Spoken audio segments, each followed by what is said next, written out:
एक महात्मा मुदगल नाम के ऋषि, वो सीलोंच वृत्ति से जीवन निर्वाह करते थे। सील कहते हैं जब किसान का पूरा अन्न उठ जाता है, उसका अधिकार खत्म हो जाता है खेत से, अब वो जो पड़े हुए दाने हैं अन्न के, उन्हें चुन लेना। बाजार में जब व्यापारी अपना अन्न उठा के चले जाते हैं, जो दाने गिरते हैं उनको उठा लेना उंच कहते हैं। सील और ओंच, सीलोंच वृत्ति, वो अन्न एकत्रित करते हैं। तो 2-2.5 किलो बहुत होता था, उसका वो सतुआ बना लेते थे और ऐसे चुटकी भर लेकर के पूरा वर्ष उसी से गुजारा करते थे। सीलोंच वृत्ति से, सीलोंच वृत्ति से एकत्रित किया हुआ 2-2.5 किलो सतुआ मिट्टी के पात्र में रखा। इतने में अतिथि रूप से आ गए भगवान। निष्ठा की परीक्षा होती है। यदि आप कुटिया बनाए हो, यदि आपके यहाँ अन्न है एकत्रित, तो आए हुए अतिथि का अगर स्वागत नहीं करेंगे तो आपका तप और पुण्य नष्ट हो जाएगा, शास्त्रीय सिद्धांत है। यदि आप भिक्षुक हैं, किसी वृक्ष के नीचे पड़े रहते हैं, तो फिर आपके ऊपर अतिथि का अधिकार नहीं। यदि आप एक झोपड़ी भी बनाए हैं, जल भी रखे हैं, तो अतिथि का अधिकार बन जाता है। अगर अतिथि आता है तो हाथ जोड़ करके आसन देकर, जल है तो जल के लिए ही पूछिए, ये बनता है। तो सतुआ था, आए और कहा कि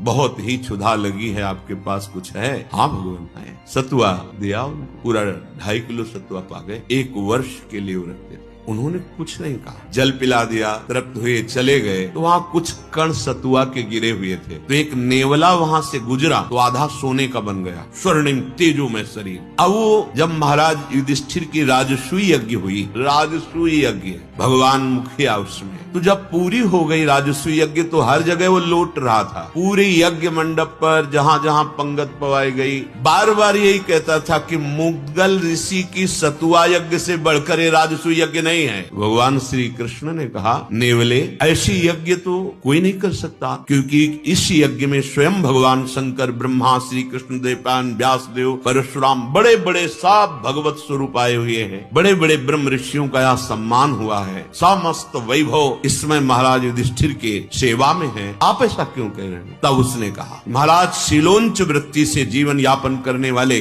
मुदगल ऋषि का पूरी कथा बताई, और मैं वहाँ से गुजरा तो मेरा आधा शरीर स्वर्ण का हो गया। अब मैं सोच रहा था कि कहीं ऐसा पुण्य होगा तो मेरा पूरा शरीर स्वर्ण का हो जाएगा, पर राजसूय यज्ञ में वो नहीं हुआ जो सतुआ यज्ञ से हुआ।